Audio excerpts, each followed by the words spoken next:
북한이 오늘 오전 6시 29분 군사정찰위성 1호기를 발사했습니다. 북한은 이번 발사에서 사고가 있었다며 빠른 기간 내 2차 발사를 하겠다고 또다시 예고했는데요. 우리 군도 발사체의 기종과 비행거리 등 자세한 재원을 현재 분석 중에 있습니다. 관련 내용 전문가와 함께 자세히 짚어보겠습니다. 조한범 통일연구원 선임연구위원 자리해 주셨습니다. 어서 오십시오. 안녕하세요. 안녕하십니까. 자, 북한의 이번 정찰 위성 발사 실패로 돌아가는데 먼저 발사부터 실패 과정까지 전반적으로 좀 어떻게 보셨는지 짧게 듣고 시작하겠습니다. 일단 이제 위성체 발사는요. 이제 일단 로켓이 분리가 되는데 그건 이제 대기권 전에 분리가 돼요. 고도 한 6, 70km. 우리 누리호로 본다고 그러면 이게 가장 중요합니다. 이게 이 추력으로 이제 그 대기권으로 넘어가는 거거든요.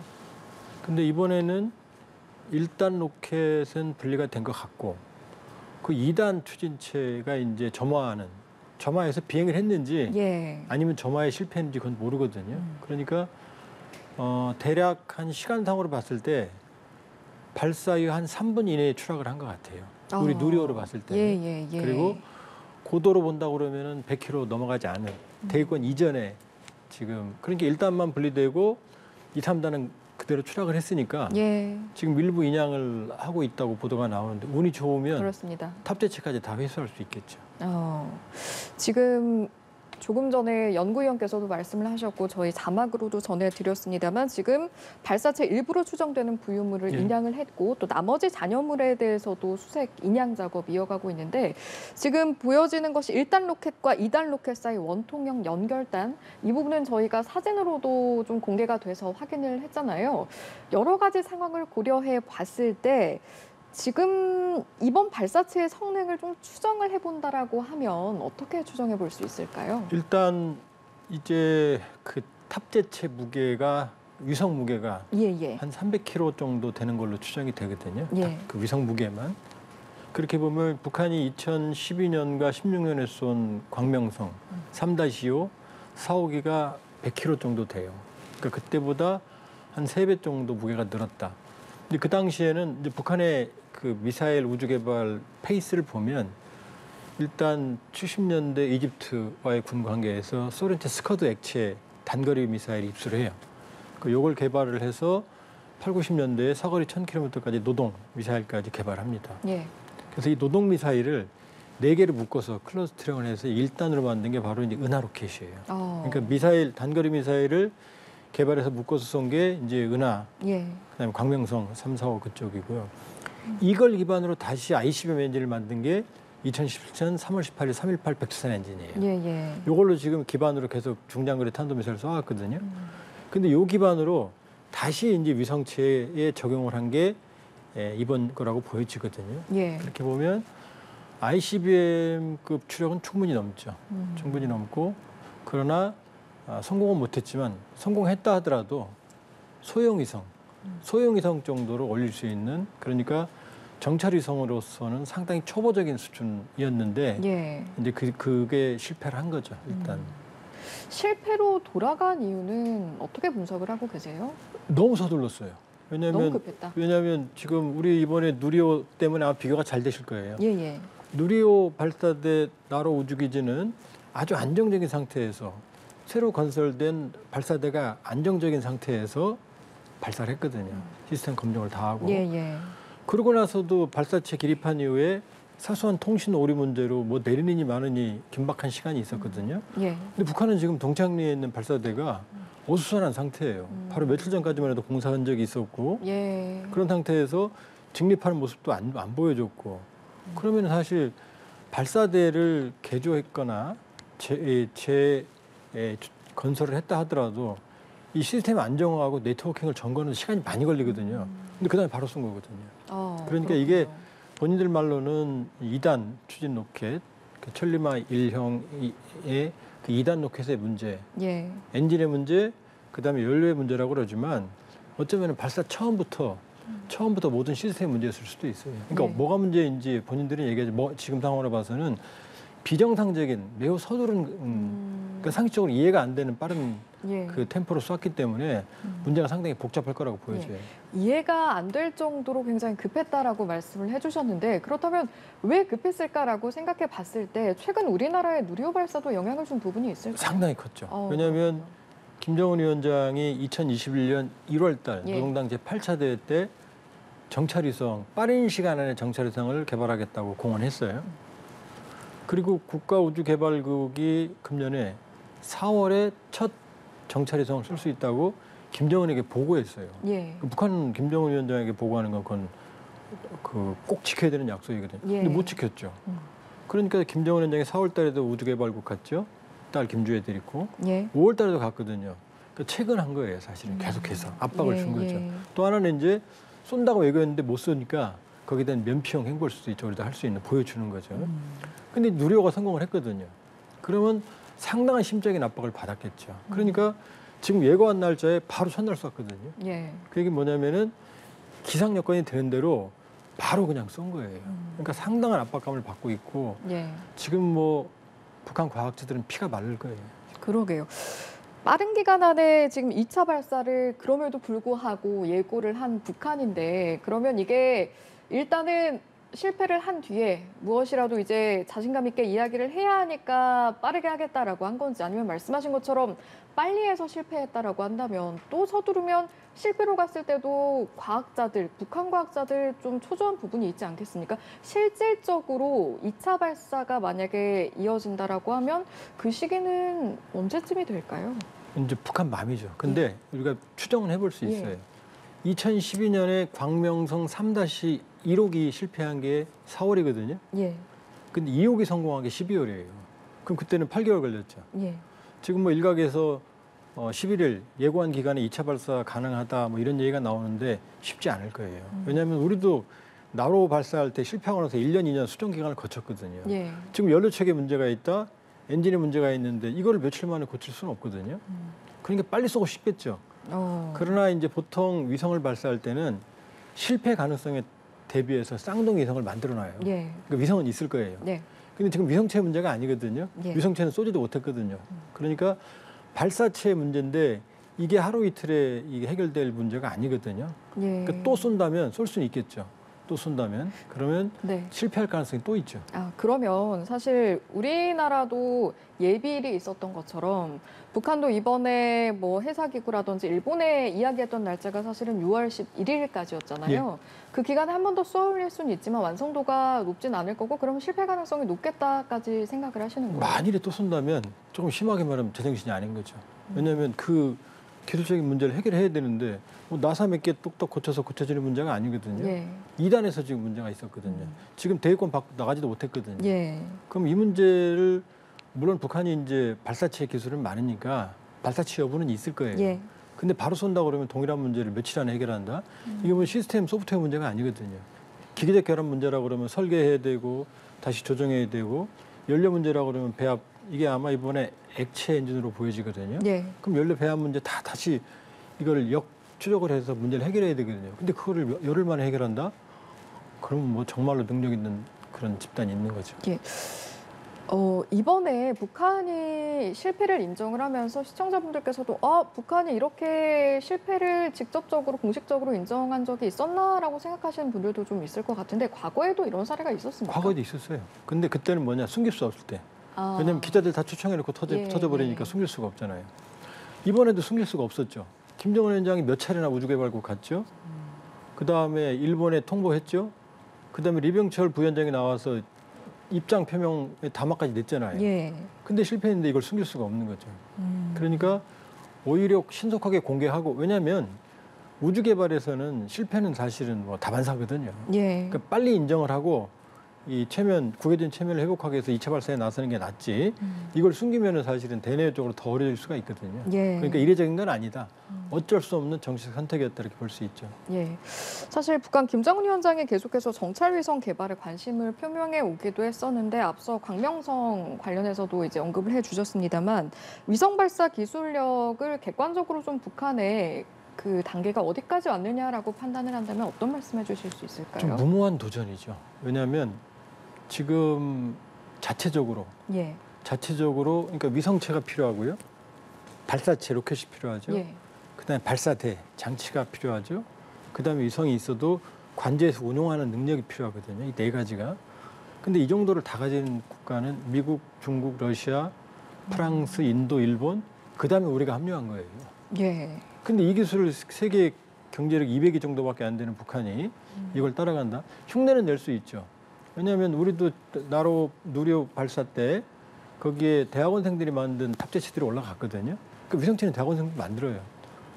근데 문제는 성능인 거죠. 예. 성능. 그러니까 그런 성능으로 본다면 현재 물론 이번에 뭐 기회가 된다 그러면 그 위성도 수거할 수 있을 거예요. 예. 이게 폭발하지 않고 그냥 추락한 거로 보여지니까 또 오청도 200km면은 서해는 수심이 깊지가 않아요. 그러니까 우리 해군이 동해에서도 그 지난해 북한이 쏜 SS-5를 1,500m에서 건져냈거든요. 예. 그러니까 건져내면 이제 위성체의 성능을 알겠죠. 그러나 지금 보여진 것만 보더라도 그렇게 수준은 높지 않을 거예요. 그러니까 위성체는 특히 세 가지가 필요하거든요. 예. 사진 찍는 광학, 예. 그 다음에 이제 적외선, 예. 이거는 이제 그 날씨와 관계없죠. 그 다음에 ACL 그 합성 개구 레이더라고 그래서 비 오거나 아니면 밤이거나 관계없이 레이더파로 이 사진 영상을 조합해내는 게 있거든요. 이 세 가지 장치가 필요한데 예. 이 장치도 또 해상도가 중요하거든요. 그렇게 보면 북한이 의미 있는 정찰 위성의 기술을 가지고 있다고 보기에는 근거가 지금 너무 희박해요. 예. 이제 계속해서 말씀해 주시는 걸 보면 아직 의미 있는 수준이 아니다라는 말씀이신데 그럼에도 불구하고 계속해서 위성 발사체에 대한 희망을 놓지 않는 이유는 어떻게 바라보면 되는 겁니까? 그러니까 우주 개발은 계속하면 이번에 실패했다고 그래서 우리가 뭐 그 안도하면 안 되는 게 예. 실패하면 교훈을 얻어요. 그럼 그걸 갖고 기술을 가지고 다음번에 계속 적용을 하거든요. 예. 그러니까 북한이 그런 과정이라고 보여지고 또 하나는 북한이 지금 제일 절실한 게 눈이에요, 눈. 왜냐하면 펀치력은 있는데 예. 눈으로 봐야 펀치력을 행사를 하죠, 미사일들을. 근데 이 눈에 해당하는 부분이 아주 취약해요. 그러니까 정찰 위성도 없고 20km대 고고도 정찰기. 그러니까 예. 미국은 U2 유인 정찰기, 글로벌 로코 이건 우리 한국군도 운영해요. 이거 고고도 정찰기입니다.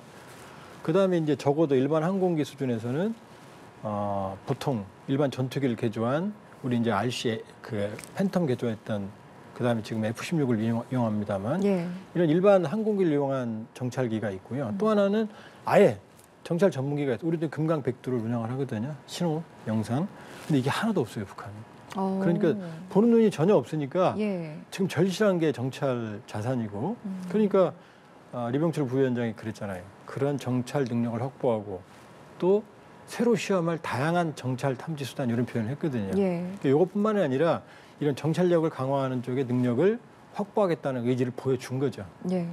다탄두 개발을 위해서 좀 주기적으로 발사하는 목적이 아니냐 이런 분석도 있던데 여기에 대해서는 어떻게 생각하세요? 다탄두는 엔진 추력으로 보면은 이제 다탄두는 그 탄두 무게가 크죠. 예.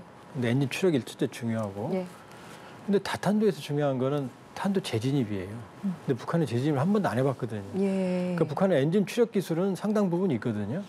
근데 이제 나머지 대기권 밖에서의 정상적인 비행과 재진입 이후에 목표물 타격 능력을 한 번도 못 보여줬거든요. 그러니까 이번은 다탄두보다는 그러니까 북한은 단거리를 개발해서 우주 발사체를 개발하고 우주 발사체를 이용해서 ICBM 엔진을 개발하고 이걸 다시 위성체에 적용한 요 상황이거든요. 예. 그러니까 주요 목적은 물론 엔진 기술 개량도 분명히 있죠, 효과가.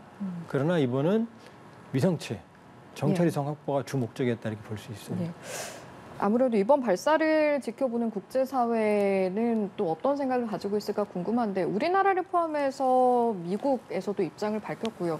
그 목소리를 좀 어떻게 들으셨습니까? 사실 모든 국가는 평화적인 목적의 우주 개발 권리가 있어요.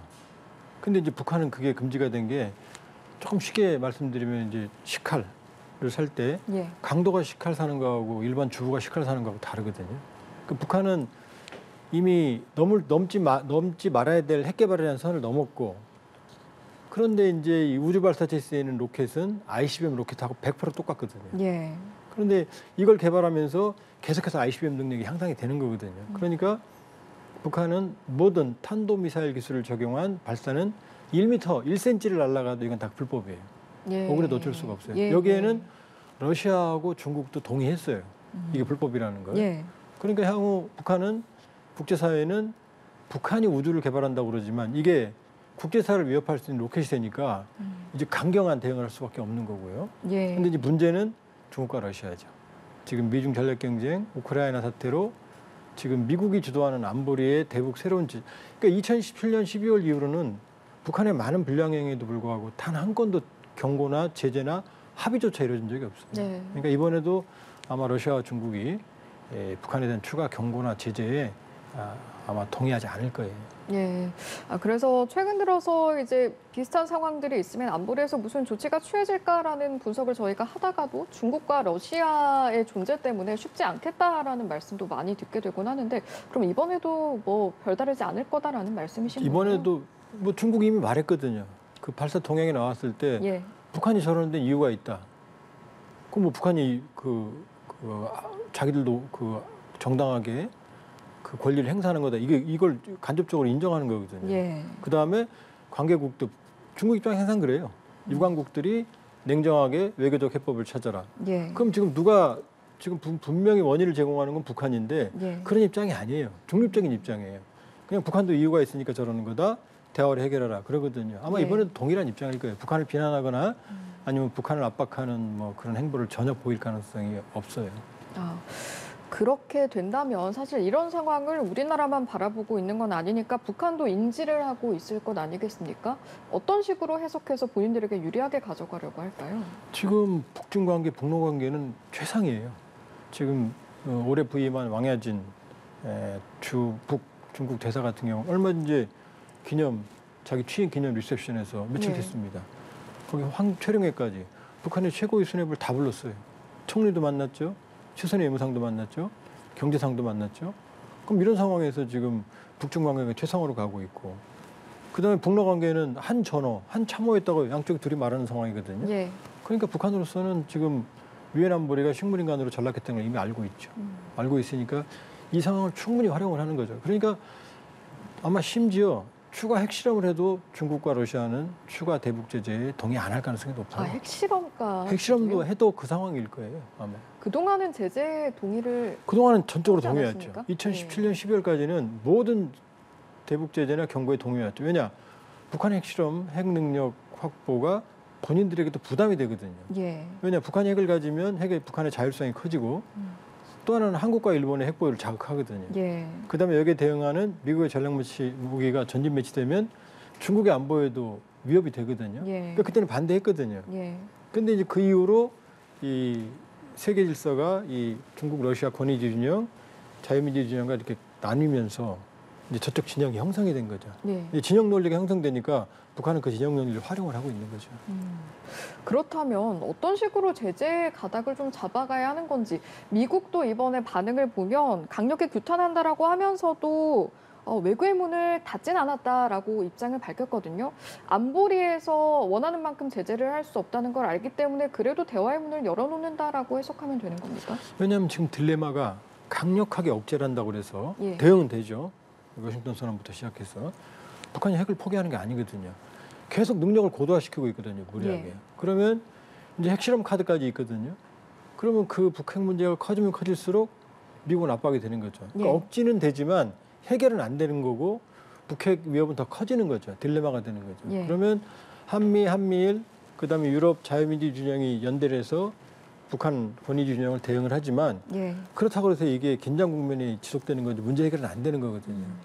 그러니까 한쪽으로는 억제하지만 한쪽으로는 대화의 문을 열어놓고 또 억제하지만 북한이 정말로 못 견디게 아파할 만큼의 압박은 못하죠. 중국과 러시아가 안 도와주니까. 예. 이게 또 딜레마예요.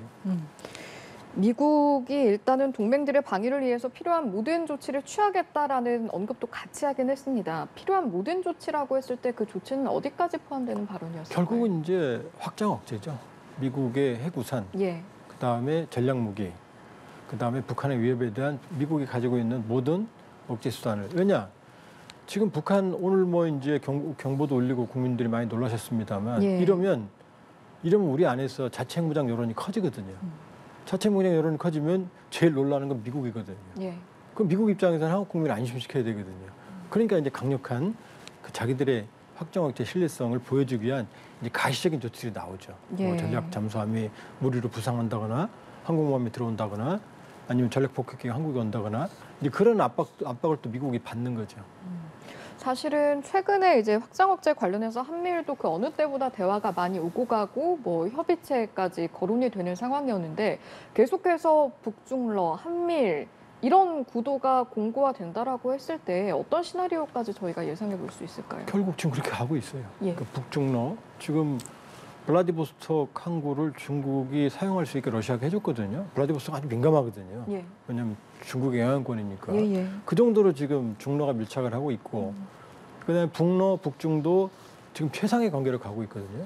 그럼 이제 북중러 간의 협력을 통해서 지금 중러만 해도 올해 교육 규모가 2천억 달러쯤 예상이 돼요. 예. 그렇게 보면은 이 4월 달까지만 해도 700억 달러가 넘거든요. 예. 그럼 자체 공급망을 형성을 하게 되면 물론 완벽하지는 않지만 예. 북한으로서는 어느 정도 돌파가 마련이 되거든요. 그러니까 완전히 회생을 못하지만 숨을 쉴 수 있거든요. 예. 그러면 북한의 장기 지속성이 더 커지는 거죠. 그런데 한반도의 긴장이 계속 유지가 되거든요. 예. 그럼 북한이 대화에 나올 이유가 없죠. 그러니까 이건 별로 바람직한 상황이 아니죠. 예. 일본은 사실 이번 발사 전에 미리 직접 연락까지 받은 상황이었는데 이번 발사 상황 어떻게 받아들이고 있을까요? 일단 일본으로 안 갔거든요. 예. 그러니까 일본 쪽으로 쏠 때는 미사일이에요. ICBM 그쪽으로 씁니다. 예. 근데 이쪽 그 우리 서해 지나서 백령도 군산 앞바다 지나서 필리핀으로 떨어진 건 100% 위성이거든요. 그러니까 일단 자기들에게는 위협이 안 되고 격추 명령을 내렸지만 거기까지 못 갔어요. 예. 이 어청도 군산 앞에서 중국 쪽 사이에 떨어진 거거든요. 한 3분 내에. 그러니까 북한 일본으로서는 뭐 당연히 여기 반발하겠지만 그러나 일본에겐 큰 위협은 안 되기 때문에 일단은 자기들이 직접적인 문제라고 생각은 하지는 않을 거예요. 예. 결국에는 우리나라는 이런 상황에서 어떻게 대응해야 하느냐. 외교적으로도 그렇고 또 다른 물리적인 부분도 있을 거고요. 그런 부분들이 남아 있을 텐데 앞으로 대응 방향은 좀 어떻게 가닥을 잡아가야 한다고 보시는지요? 일단은 뭐 강대강 국면이고요. 예. 이런 상황에서는 밀리면 안 됩니다. 군사적으로 원칙으로 대응을 해야 돼요. 예. 강경하게. 그러나 어느 경우에든 대화의 문은 열어놔야 돼요. 얼마 전에 기시다 총리가 일본 납치자 문제 해결을 위해서 조건 없이 만날 수 있다고 그랬더니 예. 북한이 의외로 자기들도 만날 수 있다고 그랬거든요. 만날 수 있다고. 그러나 일본이 입장을 바꿔야 된다. 그러니까 강대강 원칙적 대응에서는 뭐 충분히 밀리면 안 되지만 예. 그러나 항상 대화의 창구는 열어놔야 되고요. 북한도 무한정 도발할 수 있는 건 아니기 때문에 예. 명분과 신뢰가 보장이 되면은 아마 그 대화의 기회를 잡을 가능성이 있거든요. 예. 그러니까 원칙적 대응과 대화의 문을 열어서 일단 안정화시켜야 돼요. 이런 긴장 국면이 계속 가면 사실 고비용 구조가 되고 그런 우발적 충돌의 가능성이 커지거든요. 예. 사실은 그런데 얼마 전까지만 해도 대화 분위기가 조성돼 있었던 것을 아마 다들 기억하실 겁니다. 북한과 미국도 그렇고 우리나라도 물론이고요. 그러면 다시 그런 분위기로 가기 위한 전제 조건은 어떤 게 있을까라는 부분도 저희가 들여다봐야 할 것 같아요. 일단은 네. 북한이 이 지속적인 도발의 수위를 끌어올리는 이 페이스가 일단은 중단돼야죠. 예. 일단은 긴장이 완화되는 예. 어느 정도 더 가속화되는 상황에서는 대화할 수가 없죠. 예. 그러니까 북한이 일단 자제를 해야 되고요. 그리고 이 북한이 나올 수 있는 여건을 마련해 주는 것도 중요해요. 왜냐하면 핵개발이라는 건 돈이 많이 들기 때문에 북한처럼 저렇게 자원이 한정되어 있는 체제가 예. 모든 걸 몰입을 해서 지금 핵개발만 할 수는 없는 거거든요. 예. 지금 뭐 올해 식량 문제가 가장 중요한 문제인데 이번에 실패했다는 걸 공개하면 민심이 좋을 리가 없거든요. 먹고 살 것도 없는데 그러니까 무한정 저쪽도 도발할 수 있는 건 아니죠. 예. 그러니까 여건이 만들어진다면 이 억제와 함께 강력한 대화의 여건도 만들 필요가 있어요. 여건이라고 하면 구체적으로 어떤 것들이 있을까요? 일단은 양측이 대화 제의가 전혀 없잖아요. 채널이 없잖아요.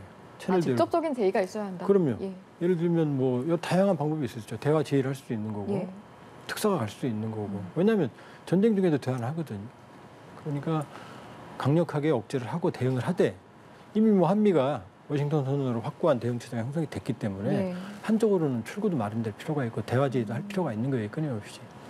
근데 이제 그동안의 외교적인 상황을 돌아보면 대화를 요구하는 것을 시사하는 듯한 발언은 여러 번 들었던 기억이 있거든요. 그러니까 그 정도는 안 된다. 좀 더 대승적인 차원이 필요하다는 말씀으로 그러니까 이해하는 북한은 거예요. 필요하면 나옵니다. 어제까지 무슨 얘기를 했든 간에 예. 필요하면 언제든 나옵니다. 필요한 게 얻을 게 있다고 본인들이 생각합니다. 필요해야 그렇죠. 된다. 그걸 자극해야 된다는 그렇죠. 말씀이세요? 그러니까 이번에 일본 기시다 총리에 대해서도 지금 북한 내부를 보면 매일 계급적 자극을 잊지 말라. 일본 애들 비난하는 프로그램이거든요. 예. 근데 기시다 총리에 대해서 조건 없이 만날 수 있다 그러니까 우리도 만날 수 있다라고 말하고 있거든요. 그 왜냐? 일본하고 만나면은 납치자 문제만 해결이 되면 북일 수교가 가능하고 예. 북일 수교가 되면 이 수교 배상금이 있거든요. 이게 100억에서 한 300억 달러 추정이 되거든요. 예. 그러니까 그 여지는 남겨둔 거죠. 그러니까 그동안 북한이 끊임없이 국제사회 우위를 기만을 하고 핵을 개발했으니까 완전하게 믿을 수는 없지만 예. 그러나 대화 국면은 어느 경우든 열어놔야 되고 그걸 위해서는 여러 가지 다양한 노력을 할 필요가 있어요. 그러면 아까 이제 말씀하시면서 식량이라든가 경제 부분을 말씀을 하셨잖아요. 북한이 필요한 부분이 있어야 대화가 시작이 된다라고 한다면 북한이 원하는 수준의 어떤 경제적 원조가 있어야 대화가 시작이 될 것이다라고 생각하시는 걸로 들으면 되는 겁니까? 그러니까 북한은 지금 뭐 북한이 불량행위를 하는데 무조건 보상할 수는 없죠. 예. 북한이 진정성을 보여야지 보상이 되는 거죠. 자, 일단 백신을 한 번도 안 맞았어요, 공식적으로. 아직도 마스크 쓰고 있거든요. 예. 그다음에 올해 식량 자급이 최우선의 목표예요. 예. 그 8시 뉴스에 매일 농업부문 소식이 나오거든요. 자, 그럼 보건 의료 식량 문제 해결이 안 됐습니다. 예. 그다음에 경제는 북중러가 결합을 해서 어느 정도 공급망을 형성을 하다 그래도 이것 갖고 북한 경제가 세계 경제에 포섭은 안 되거든요. 예. 그러니까 북한은 사실은 남북 관계, 북미 관계 해결해야 답이 있다는 거 본인들도 알아요. 아는데 이제 핵을 쥔 상태에서 그것까지 갖고 싶은 거죠. 여기서 신뢰성을 잃은 거죠. 예. 그러니까 이 문제, 북한의 비핵화를 위한 협상 입구를 열어야 되고 이걸 열기 위해서 그러니까 지금 윤석열 정부의 담대한 구상도 꼭 완전히 비핵화해야 보상이 있는 게 아니고 진정성 있는 행위의 첫 단계부터 보상은 주어질 수 있다는 입장이거든요. 예. 그러니까 북한 비핵화의 복합성을 이해를 한다고 그러면 중장기적인 협상의 입구는 형성을 해야 되는 거죠. 예. 이제 당장 발사도 발사지만 앞으로 좀 대화로 풀어나갈 수 있는 여지가 있느냐에 대한 부분을 여쭤봤던 거고요. 오늘 발사와는 좀 별개로 아침에 상황이 꽤 혼란스러웠던 게 네. 문자 알람 이게 오발송이 돼가지고 예. 시민분들이 많이 놀라셨을 것 같습니다. 상황 좀 어떻게 보셨는지요? 그거는 좀 반성해야 될 것 같아요. 왜냐하면 미사일 경보 체계는 예를 들면 지난해 울릉도에 미사일 경보가 울렸던 거 기억나실 거예요. 그 뭐냐면 이 탄도미사일은 직선으로 날아가니까 예. 날아가는 개선에 그쪽에 모두 경보가 울립니다. 예. 근데 그 선에 병령도가 있었거든요. 이제 병령도를 통해서 군산합 쪽 그 중국 사이를 거쳐서 필리핀 쪽으로 날아가게 돼 있었거든요. 예. 그럼 이 경보는 이쪽 라인에 발령이 되는데 병령도 당연히 이건 경계 경보가 올려야 되죠. 예. 근데 서울은 방향이 다르거든요. 근데 여기 울릴 이유가 없죠. 여기 울릴 이유가 없죠. 그래서 뭐 지금 서울시하고 예. 행자부가 서로 지금 얘기를 하고 있습니다만 예. 이거는 사실 그 병령대 올리는 건 당연한 거고요. 예. 그러나 서울시에는 사실은 거리가 상당히 있었음에도 불구하고 이 문제는 조금 그 과정을 복귀해 볼 필요가 있어요. 예. 사실은 정말 위급한 상황이 생겼다라고 했을 때 그 알림에 대한 신뢰를 확보하기 위해서라도 이런 일이 다시는 생겨서는 안 될 텐데 궁금한 것이 이제 자연재해 등의 상황에 있어서는 이런 상황이 발생하면 어디로 대피해야지가 그래도 학습이 되어 있는 것 같은데 오늘처럼 북한 관련해서 또는 경계 관련한 미사일 도발 관련한 상황이 벌어졌다고 가정했을 때 거기에 대한 매뉴얼은 좀 준비가 돼 있나요? 지금 이제 그런 체계는 돼 있지만 국민적인 공감대는 형성이 안 돼 있죠. 예. 왜냐하면 과거처럼 민방 훈련이라는 게 정기적으로 이루어지는 것도 아니고, 그러니까 사실은 인구 밀집적 수도권이 이렇게 밀집한 상황에서 이번을 계기로 한번 경계 경보나 여기에 대한 행정 요령이나 이런 거에 대해서 지금 정부가 좀 고민하고 국민과 함께 숙지할 필요가 있죠. 예, 오늘 일을 계기로 좀 그런 부분이 정비가 되면 좋을 것 같습니다. 오늘 말씀은 여기까지 듣고 마무리하겠습니다. 이 시간 조한범 통일연구원 선임연구위원과 함께했습니다. 잘 들었습니다.